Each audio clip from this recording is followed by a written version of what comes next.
আমাদের হৃদয়েও একটা ইসমাইল আছে। আমাদের কারো হৃদয়ের ইসমাইল হচ্ছে আমার টাকা, আমাদের কারো হৃদয়ের ইসমাইল হচ্ছে আমার ব্যাংক ব্যালেন্স, কারো হৃদয়ের ইসমাইল হচ্ছে আমার গাড়ি, আমাদের কারো হৃদয়ের ইসমাইল হচ্ছে আমার যশ খ্যাতি। আল্লাহ তাআলা দেখতে চান যে সব কিছুকে আমরা আল্লাহর ভালোবাসার বিনিময়ে স্যাক্রিফাইস করতে পারি কিনা, কোরবানি করতে পারি কিনা, আল্লাহর জন্য সবকিছুকে আমরা উজাড় করে দিতে পারি কিনা। এটাই হচ্ছে কোরবানির শিক্ষা। আমরা যদি আমার ছেলেকে বলি, আমাদের মেয়েকে বলি যে বাবা, আল্লাহ বলেছেন যে আল্লাহর সন্তুষ্টির জন্য আমি যেন ছুরি চালাই, তোমাকে জবাই করি, ফিনকি দিয়ে রক্ত বেরোবে এবং তুমি এতে মারা যাবে। আমাদের ছেলে মেয়েরা কি ইমানের বলে এতটা বলিয়ান হয়েছে যে এ প্রস্তাবে তারা রাজি হবে?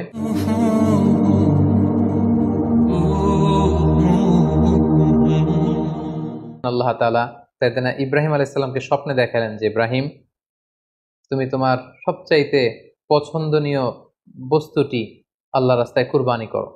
একাধিকবার তিনি এই স্বপ্নটি দেখলেন এবং ইব্রাহিম আলাইহিস সালাম বুঝতে পারলেন যে আমার সবচাইতে পছন্দনীয় হচ্ছে আমার ছেলে ইসমাইল, যাকে আমি আল্লাহর আদেশে সেই মক্কার মরুভূমিতে রেখে এসেছি। তিনি আল্লাহ তাআলার আদেশে ফিলিস্তিন থেকে মক্কায় চলে আসলেন। এসে ১৩ বছর পর নিজের কলিজার টুকরা সন্তান ইসমাইলকে দেখলেন। কিন্তু এই ছেলেকেও তিনি বেশি দিন ধরে রাখতে পারবেন না, কারণ আল্লাহ তাআলার আদেশে তাকে জবাই করতে হবে। তিনি ছেলের সাথে কনসাল্ট করলেন। বাবা ছেলের কনভারসেশনটা কেমন ছিল আল্লাহ তাআলা সূরাতুস সাফফাতে খুব চমৎকার ভাবে বলছেন, ফালাম্মা বালাগা মাআহু সাইয়া ক্বালা ইয়া বুনাইয়া ইন্নী আরা ফিল মানামি আন্নী আযবাহুক।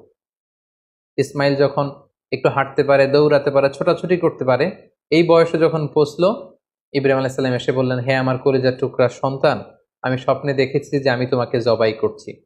ফানজুর মাযা তারা, what do you think about it, what's your opinion about the matter, তোমার মতামত কি, আমি তোমার মতামত জানতে চাই। ছোট্ট ছেলে ইসমাইল আলাইহিস সালাম বললেন, ক্বালা ইয়া আবাতি ফাআল মা তু'মার, হে আমার বাবা, আপনি যেমনটি আদিষ্ট হয়েছেন ঠিক তেমনটি করুন। সাতাজিদুনি ইনশাআল্লাহু মিনাস সাবিরিন, ইনশাআল্লাহ অচিরেই আপনি আমাকে ধৈর্যশীল পাবেন। আপনি মনে করবেন না যে আমি ঘাবড়ে গিয়েছি, আমি ভয় পেয়েছি, আমি দৌড়ে ছুটে পালাবো না। আপনি যেমনটি দেখেছেন তেমনটি করুন, কারণ আপনি আল্লাহর নবী এবং আল্লাহ তাআলা আপনাকে আদেশ করেছেন, এটা আপনার উপর আল্লাহর ওয়াহী। সো আপনি আমাকে ধৈর্যশীল পাবেন।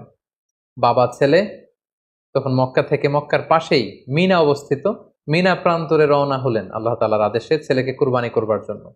কি মর্মান্তিক, কি হৃদয় বিদারক সে দৃশ্য।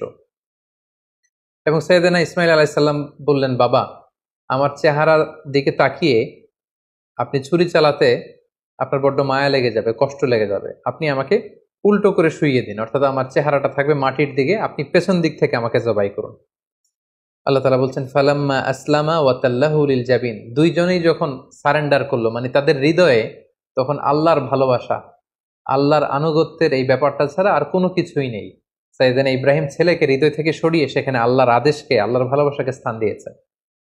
ছোট্ট ছেলে ইসমাইলও আল্লাহর ভয়ে রাজি হয়ে গিয়েছে। সাইয়েদনা ইব্রাহিম আলাইহিস সালাম তখন ইসমাইল আলাইহিস সালামের গলার মধ্যে ছুরি চালাবেন, আসলে এতটুকু পর্যন্ত অগ্রসর হওয়াটাই আল্লাহ তাআলা চেয়েছিলেন। আল্লাহ তাআলা চাননি যে পিতা ইব্রাহিমের কাছ থেকে শিশু ইসমাইলকে ছিনিয়ে নিতে। আল্লাহ তাআলা চেয়েছেন যে ইসমাইলের স্থান ইব্রাহিমের হৃদয়ে বড় নাকি আমি আল্লাহর স্থান বড়। তিনি যখন ছুরি চালাবেন, পেছন থেকে ডাক আসলো, ওয়ানাদাইনাহু আইয়া ইব্রাহিম, হে ইব্রাহিম, স্টপ, আর সামনে আগ বাড়ানো যাবে না, এখানেই থামো। কদ সাদ্দাকতার রুইয়া, তুমি তোমার স্বপ্নকে বাস্তবায়ন করেছো, তুমি তোমার স্বপ্নকে বাস্তবায়ন করে দেখিয়ে দিয়েছো। ইন্না কাযালিকা নাজজিল মুহসিনিন, এভাবেই আমি যারা সৎকর্ম পরায়ণশীল তাদেরকে প্রতিদান দিয়ে থাকি। ইন্না হাযা লাহুয়াল বালাউল মুবিন, নিশ্চয়ই এটা অনেক বড় পরীক্ষা। এই বড় পরীক্ষাতেও তুমি বাপ বেটা তোমরা উত্তীর্ণ হয়েছো। ফাদাইনাহু বিযিবহিন আযীম, আল্লাহ তাআলা বলছেন জান্নাত থেকে একটা বকরি এনে, একটা ভেড়া এনে আমি ইসমাইলকে সরিয়ে দিলাম, ইসমাইলের জায়গায় ওই বকরি কুরবানি হয়ে গেল। আল্লাহু আকবার। সাইয়েদনা ইসমাইল আলাইহিস সালাম বেঁচে গেলেন। ওই যে মিনা প্রান্তরে সাইয়েদনা ইব্রাহিম আলাইহিস সালাম ছেলের বদলে বকরি জবাই করলেন, এই দৃশ্যটাও আল্লাহ তাআলার এত ভালো লেগেছে, কিয়ামত পর্যন্ত 10 জিলহজে গোটা বিশ্বের সব সামর্থ্যবান বিশ্বাসীদের জন্য এরকম জবেহ করা, স্যাক্রিফাইস করা, অ্যানিমালসকে স্লটার করা আল্লাহ তাআলা ওয়াজিব করে দিয়েছেন। তার মানে কুরবানির যে বিধান, এটা আমরা সাইয়েদনা ইসমাঈল আলাইহিস সালামের বদৌলতেই পেয়েছি। কেন আল্লাহ তাআলা এমনটি করলেন? আল্লাহ তাআলা চাইলেন যে আমি দেখতে চাই ইব্রাহিমের হৃদয়ে কে বড়, কলিজার টুকরার সন্তান ইসমাইল বড় নাকি আমি আল্লাহ তাআলা বড়।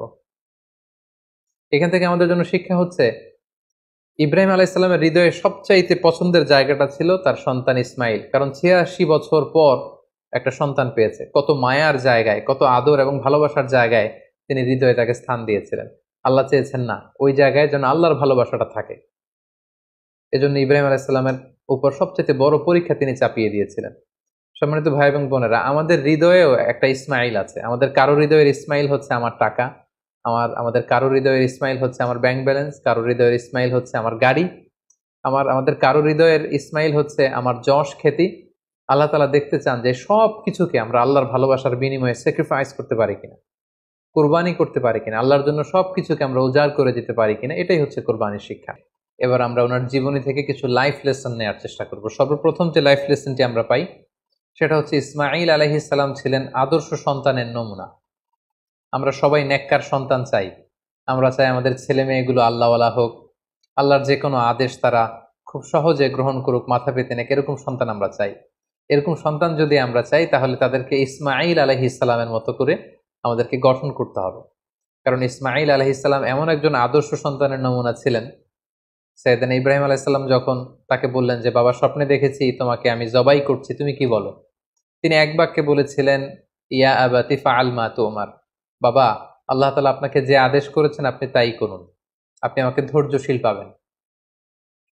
ইমানের চেতনা হৃদয়ে কতটা গভীরে প্রথিত থাকলে একজন ছোট্ট ছেলে তার বাবার প্রশ্নের জবাবে এমনটা উত্তর দিতে পারে।